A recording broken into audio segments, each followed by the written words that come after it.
Hi, Andrea. I'm Kami. I write for the mamadiaries.com. Hi, Hey, so nice to see you today. you So, too. when I first saw this, what first caught my eye about the Cuphead show was the animation style. My 8-year-old he's crazy over this type of animation. He watched all those like Mickey Mouse shorts that use that like kind of like, retro, like the 1930s feel to it. Hmm. And he loved it. So I was really excited because I knew that he would just love it, and he did, of course. That's Um, awesome. yeah. So I was wondering if you could talk about the animation techniques, how you were able to create that certain feel for the show. Sure. Well, so first of all, I'm really excited to hear that kids are responding to such a vintage throwback style. Like sometimes as an artist, you're kind of like, you do things because you love them, and some projects you work on because it's catnip for children, and then some projects you work on because they're just such lovely art projects. So this is kind of a really cool project that crosses both, that it has appeal to children but it has such an artistic flair through it. So um yeah, that's really awesome to hear. He has great taste. The animation style, I mean, the way you arrive at it is honestly through a lot of study. There was no um, kind of secret to that. I think it was just really embracing almost like the animation historian side of things that I love, and I'm kind of like a nerd about that kind of stuff, and I got this opportunity to just really dive in, which I don't usually get to do on other projects. I really got to kind of tap into my love of like the beginning of animation, the origins of animation, the artistry behind it, how you accomplish these things. And so I just, hit the books actually. I think I just grabbed every kind of Disney archive I could, Fleischer book, anything that was telling me about the way they arrived at things back in the day, and what their thinking was. I think I read a biography of Walt Disney that was like 34 hours long. Like it was just like intense, because I needed to, like, I was immersed, I wanted it to feel a certain way, but I also didn't want to alienate, a new audience. And so there was this fine balance between um, making this an homage, but still inviting new audiences into it, like kids now, so that they wouldn't feel alienated by what we were making, because a lot of the stuff that they were doing back then, although it was awesome, it's also super creepy and weird. Like it doesn't have the same, it doesn't have the same impact it had back then either. That was the first time anybody was seeing anything move. So it's like taking the beauty of the 1930s and like understanding how they made it, and then synthesizing that modern audience, and bringing it to a space that was going to feel more inclusive to people just outside of animation as well, was kind of the goal, and kind of how I treated going into the animation style, the look of it, the feel, all that kind of stuff. That's where my head was at. Hopefully that answers your question. Yeah. It definitely does. Thank you. Okay. Yeah, no problem. Hi, Andrea. I'm Candy Olivares from candypalooza.com. It's Hi. awesome to speak with you. We're huge fans of the show. My 10-year-old has been waiting for the series for a long time. They were fans of the video game. And so one of the things that my 10-year-old said was that he really, obviously he loves the series and he can't wait for the rest of the episodes in the summer. And he loved how clean the animation was. And, as you were speaking to Cami about the 1930s style, as the art director for the series, what were there specific things that you wanted to bring out, in the animated series from, say the video game, and, to bring it all together? Yeah, we looked to the game a lot. Like the game did some really, really beautiful things. The biggest difference between what we were able to accomplish in the game is we just had different levers that needed to be pulled, right? Like for a game, for the art for a game, you're making a lot less art for a video game, so you can actually do things. They actually really stuck to traditional methods because the volume of work they produced allowed them to do that. For us, it's different, to make an animated series, the amount of assets, artwork, unique pieces that need to be created are in the thousands. So it's a very different thing to do. But being said, the spirit of the game is absolutely on what we did. We wanted to retain as much of the game as we could. We just wanted to do it for a TV show, right? For the narrative format, which entails different things. You have to get these characters to act, and you have to get them to do things that they would never do in the game, and take them to places that don't exist in the game. And so we're just pressing on like different artistic buttons than they are in the game, but it's all coming from the same spirit.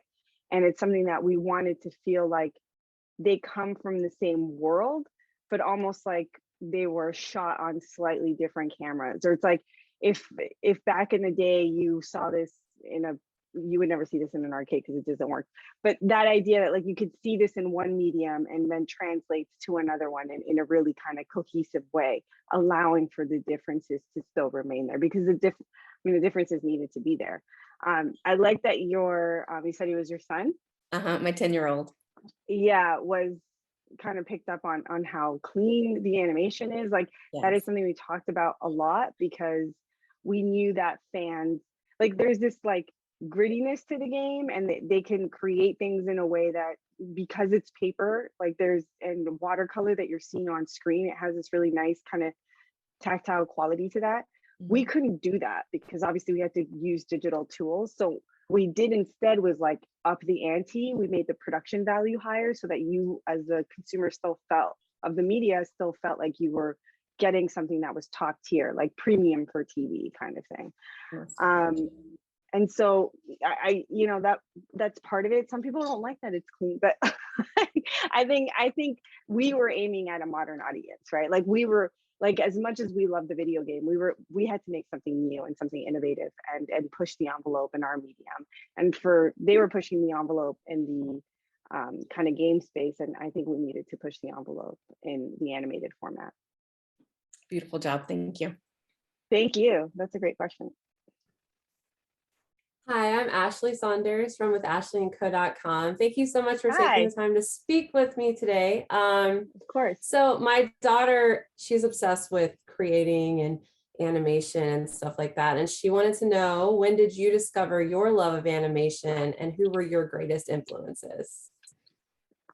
To be honest, I thought animation was real for a very long time. I had there was no distinction to me as a child between watching a movie that was animated, and like it only dawned on me quite like late, almost. I'm like, wait, what did I think was going on? But like for me, like to me, the Little Mermaid was like a real person. Like it was like no distinction for me. So I actually didn't have like early animation heroes because I didn't really understand what was going on. I think, but now as somebody who makes this stuff, I actually think it's kind of a beautiful thing that I was just accepting of this like wonderful reality of like these imaginative world that like the Disney animators were putting in front of me, and I was just like, yep, that's what I want, like that exists, of course, like it was so real to me. I would say like I knew I wanted to be, in my mind, I remember thinking I wanted to be a director because I thought that's what it was. So I had I think I was like in 5th grade, I went to like Universal Studios and like Disney, Florida.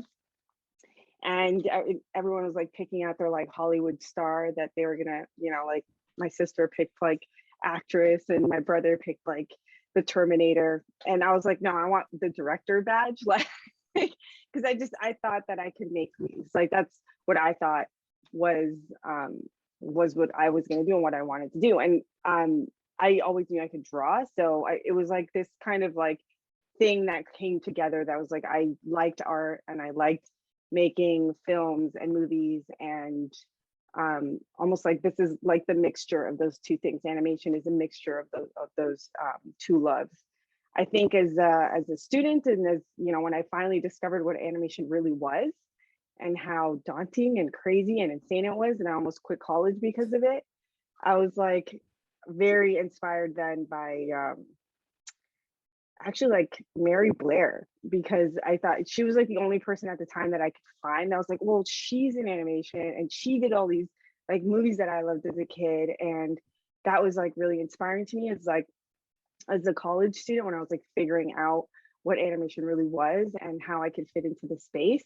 So I would say early on, she was probably one of my bigger influences. I think I always looked more towards like female artists and female voices in this space, and they were hard to find. So I think when I like saw that, it was just like, oh, that could be me, or like you know, like I really liked, even this has nothing to do with animation, but because I liked film, Sophia Ford Coppola at the time was like coming out with films that were like very unique at the time, and I was just like, oh, that, you know, there's that kind of creative voice that's like I haven't seen before. So for me, I would say, yeah, it's not, I wish I could say like, I don't know, as a kid I always looked up to Glenn Keane, but honestly I just didn't even know he existed. I just thought The Little Mermaid was real, like, and then only when I got a little bit older was I looking for those like female artistic and filmic like heroes that I think kind of pointed the needle forward. I'm like, oh, okay, maybe that, you know, I could find my voice in something similar like they're doing it.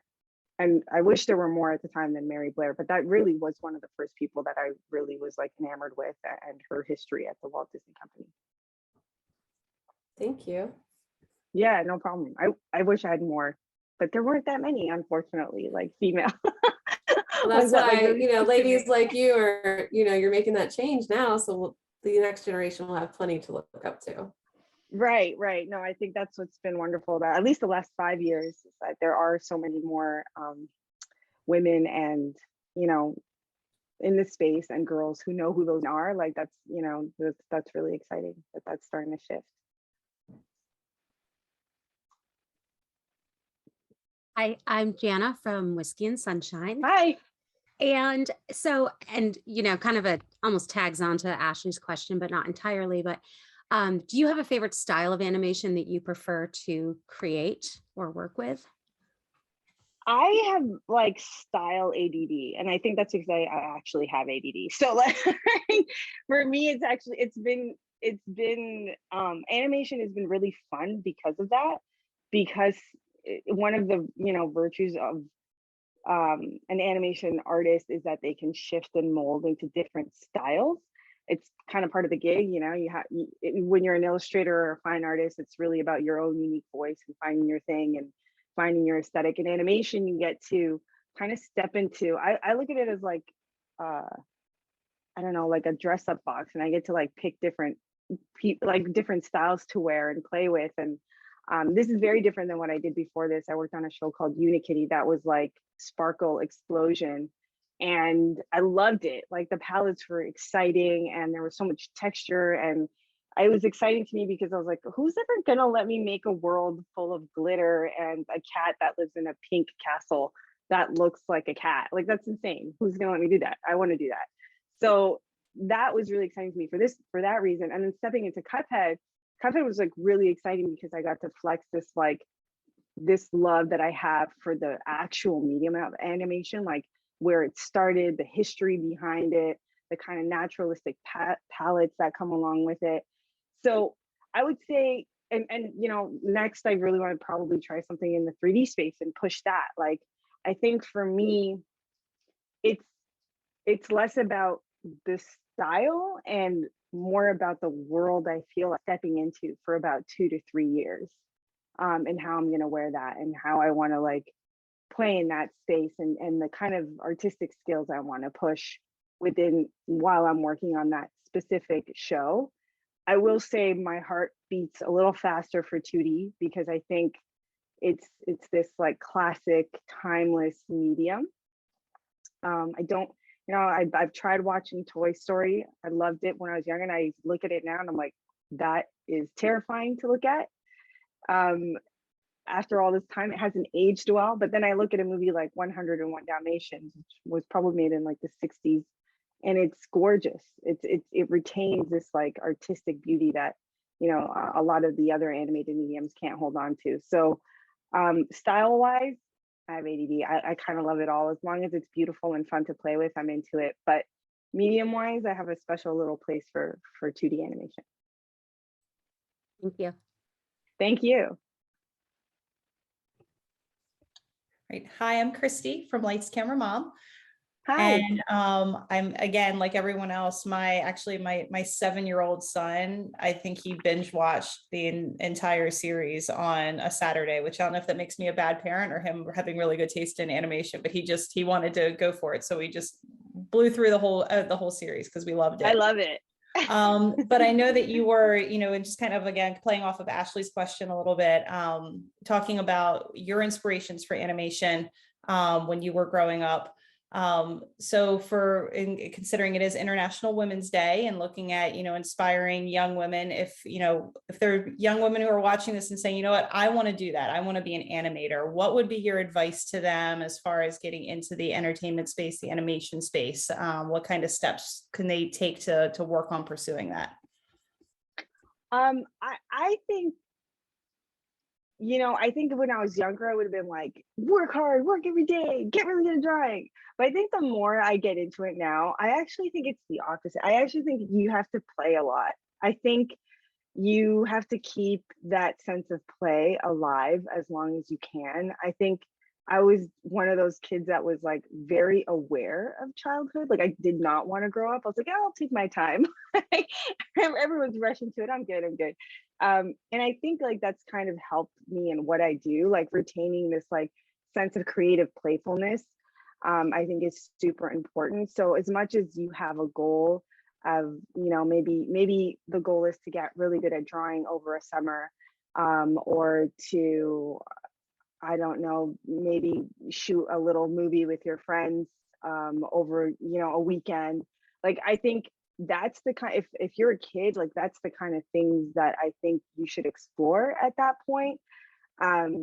If you're trying to actually break into the industry, that's a different thing. Like I think school is important, learning is important, education and connections are important. But if you're a kid and you're looking at this and thinking, how do I get into that when I'm older, I would say have fun, enjoy things so that you can tell good stories later, and retain that kind of creative play in either your artwork or films or TikToks, whatever, like just create and learn how to love to create, and then toss that out and then do it again. Because I think that's really what animation is. It's a lot of trial and error. It's a lot of play.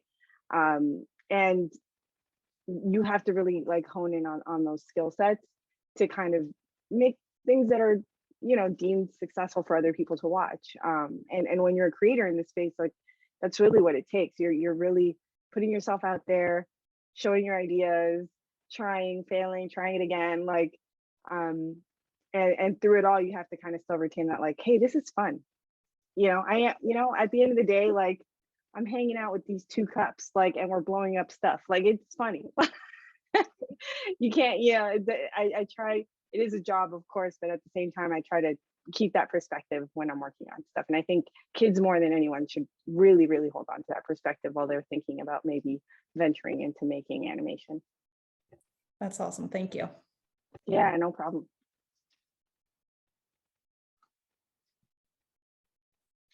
Hi, Andrea.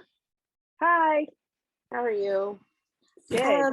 I was wondering, we love the show. My kids love the game. They're 6 and 9 years old. So yes, they like seeing things blown up and everything like that. But I also live with my mother-in-law who is 82 years old. And she grew up in kind of like the golden age of animation. And so Cuphead really brings that out.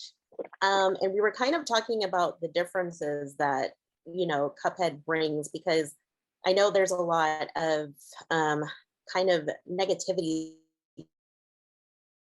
comes the 30s animation when it comes to just like different kind of like these characters that sometimes we can portray as being too racy and stuff like that. And so I was just curious, when you guys were developing, the art and everything for this, did you guys ever have discussions of we want to avoid this, or we want to make this a little bit more lively, kind of that scenario? Yeah, we talked about that a lot. That was definitely something, it was never an afterthought. It was always something that was like at the front of even making the show. It wasn't, Obviously from my perspective, like it was interesting because I love 1930s animation and I love like 1940s animation. And sometimes I want to watch it and I watch it and I'm like, ah, but that part that makes me feel so gross. Like that's really off-putting. I'm like, it just like ruins the whole thing for me. And so my goal in a way with this was like, oh, how can we bring this beautiful art form to the screen without having these like cringe moments that you're just kind of like, yeah, you know, like the whole vibe has been ruined. This kind of like racist trope or kind of, you know, sexist joke is kind of ruined the whole art form. And so for me, it was actually really exciting to bring the art form into a space where it was um, kind of free from that era, you know, and just look at the art for what it was and really appreciate the animation for what it was. And if there was ever a point where we thought it wasn't, you know, if we were making a joke that or making a joke or trying to convey something that was rooted in something that was problematic, we definitely discussed it, and either we found ways to not make it problematic, or sometimes it wasn't even worth really putting on screen again or any version of it being on screen again.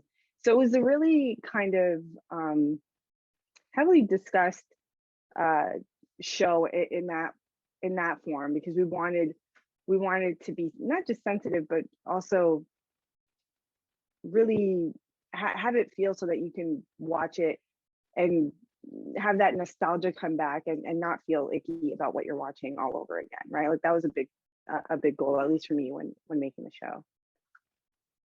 You guys Did definitely your okay, that's good. Did she like the show, or was she just kind of like, what is Yes. this? So we actually she watched like the first 2 episodes and she was like, oh my gosh, I'm used to this type of animation, right? So, but she was getting like the whole different topics. My kids were laughing their heads off and she's kind of like, what? You know, like, 'cause Yeah. it's so different than what you're used to. But you guys definitely Yeah. hit it on the head with bringing that back and, you know, having that watercolor feel. So I'm really glad that you guys were able to do that. Oh, that's awesome. Yeah, that's been one of my favorite things. Like my own, you know, my mom and my niece watched it together. I think my mom is like in her early 60s and my niece is 10, and they both like loved it equally. And I was like, that's not something I could get out of a lot of things, you know, like that's it's really cross generational, and that's been one of the most exciting things about it. Hi, Andrea. My name's Robin Hi. Davis from momthemagnificent.com. I think it's clear to say we're all big fans of your work. You have done a beautiful job at bringing Cuphead and all these characters to life. So I'd love to know, what's your favorite animated TV show or movie of all time? And is there a certain one that you keep looking back to for inspo as you create these fun characters? Oh my gosh, the list is so long. I think I'm like, oddly, I always say this because it has like the biggest, and people are always surprised by this because I don't really make anything like this, but the Batman animated series like has like stamped my childhood brain for some reason. I just remember running home and being like, I gotta know what happened. Like it was like the first kind of animated series that really stuck with me. But in terms of like animation and genre, I mean, like I love a lot of the Miyazaki movies. I think they're wonderful and inspiring in so many different ways. The Disney films like are, I think I'm like a total 90s kid. So obviously like Aladdin and Lion King and, you know, Little Mermaid and Beauty and the Beast, like those ruled my childhood. So, you know, they may not be the thing that I'm working on today, but it's like one of those things I'm like, yeah, those have a pretty big chunk of my childhood brain. And then, you know, the stuff from the 1930s is interesting too, because as a kid, I think my mom would buy these like dollar store bin, really weird VHS tapes with like a ton of Fleischer cartoons and Betty Boops, and like I didn't even know what I was watching, but I was just so interested. And I think it's like, you know, my love of animation definitely comes from like an array of like all the stuff I watched as a kid. Because even like now thinking about that, I'm like, yeah, I was like obsessed with really weird cartoons that people probably like my age had no idea about, but I was watching because my mom like bought me all these like really obscure like weird animation VHS tapes that, I don't know, are kind of creepy when you look back, but also really, really daring artistically. And so I think I have a lot of animated things. I have a lot of things that inspire me from the animated space, because I think I loved it as a kid. I love it as an adult. I think it's changing and evolving, and every year or two something comes out and I'm like, oh, that is the greatest thing I've seen in animation. So I guess I'm just a fan. I wish I had a more concise, but No, that's great. All of it's it a lot of together stuff. has brought you to where you are. Thank you. Definitely, yeah. It's a big old mixing pot for sure. Hi, Andrea. Hi. I am Angie from My Fan Guide, and I don't see that it switched over yet, but I have a question in regards to what your future looks like. I know you said you came from Unikitty and now are over on the Cuphead Show. So I wanted to know what your future plans look like. If you're going to stay in animation, if you would like to get back to your childhood dream of directing, and also what does the future look like for the Cuphead Show? I know that Candy mentioned there will be more episodes, and I'm hoping that you'll give us maybe a little more information on what we could see in the future. Yeah. I'll start with me. I think for me, I just want to keep making cool stuff. Just put it in front of me and I'll make it. Just give me the opportunity and I'll invite you into my kind of crazy world. And that's what was so exciting about Cuphead, is inviting people into that opening of that cottage. I'm like, that's me on the screen. That's my world. You know what I mean? And I think as long as people give me the opportunity to invite others into my space, I'm so excited about that. Maybe, I don't know, maybe I'll production design something else. Maybe I will get to direct sooner than later. I think that's definitely something I really, really want to do and aspire to do, and working towards. So I think this whole I'm definitely one of those it's the journey, Yeah. it's how you get there. And I'm not too focused on what's next. I'm more focused on what's going to inspire me next, what's going to open up that next door, what's going to keep me playful, what's going to keep me creative, and hopefully getting to the place that I want to be, so that I'm making the most creative, kick-ass stuff that I can be proud of. In terms of the Cuphead show, I want to make more Cuphead. I think it would be super fun. There's drop 2 coming out in the summer, and I think everybody knows that there's I'm still working on the show now. We're still trying to finish up some really, really exciting stuff, but further than that, I don't know. I hope people love it and watch it, and I think that's the only way to actually get more Cuphead. That's the reality of it. Audience response is everything nowadays, and so I think it's very dependent on the audience, and if they want to see more of Cuphead, we're very excited to bring them back. Well, I hope that they do, because we would love to see more in our house. So no, I've heard that a lot of people are replaying it. So I'm we got to give the parents a break. They can't watch the same thing over and over again. Oh, but we can. I know it's something that happens, but I'm so happy that to hear from you guys, and know that people are watching it at home with their kids and their families. That's so exciting. When you're making it, you're kind of just in this bubble, and you're I hope people like it. I hope I hope there's a child out there that's waiting to see this.